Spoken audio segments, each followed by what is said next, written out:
God of War is one of the most thrilling and satisfying action games ever made. It is truly an epic adventure.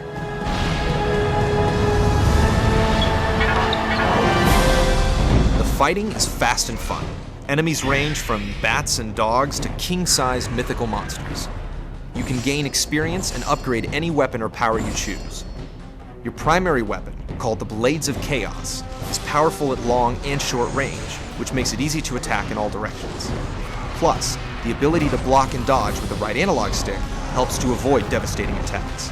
Finishing moves are another aspect of combat that can keep you from getting smothered. These vary from splitting guys in half to pinning down opponents and forcefully delivering the final blow.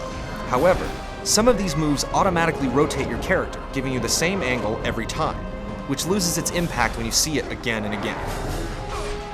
The more advanced finishing moves involve pressing random buttons when they're flashed on the screen, similar to Resident Evil 4. This makes the larger beast battles more dynamic because they enable you to perform sensational attacks specific to each monster. One of the first things you'll notice is that you have no control over the game's camera. This works because it helps the gameplay maintain a cinematic feel and keeps your perspective constantly fixed on the most important elements of the action. However, it makes it frustrating when you're trying to platform your way around. The camera will sometimes switch on you when you're not expecting it.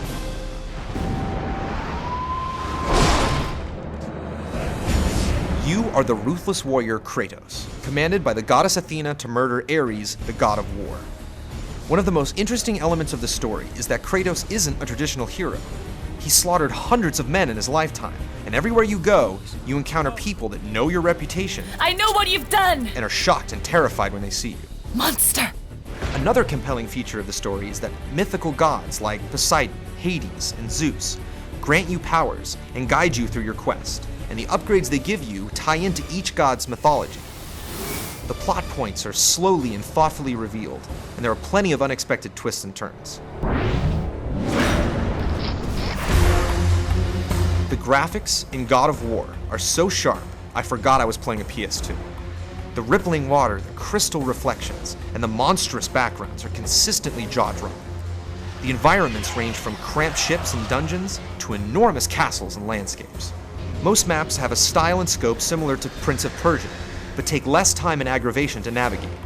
The grand scope of the gameplay also applies to the puzzles, as finding the solution often involves operating heavy machinery or destroying huge artifacts. And in most combat zones, you're surrounded by armies fighting or buildings being destroyed in the foreground and background. The enemy and boss encounters are always random and sudden, but it'd be nice if there was a bit more diversity in the monsters you fight. They make the hack and slash aspect of the game repetitive at times. For concerned parents out there, God of War is extremely graphic. There's nudity and lots of blood. And when I say lots of blood, I mean lots and lots and lots of blood. However, the extreme nature of Kratos' actions are well grounded in his story, which justifies the choices he makes throughout his quest. God of War will make you happy you own a PS2. It has the look and feel of a real blockbuster from start to finish, and is a hard game to put down. With its epic story and scale, Athena's mighty challenge is one you'll be happy to accept.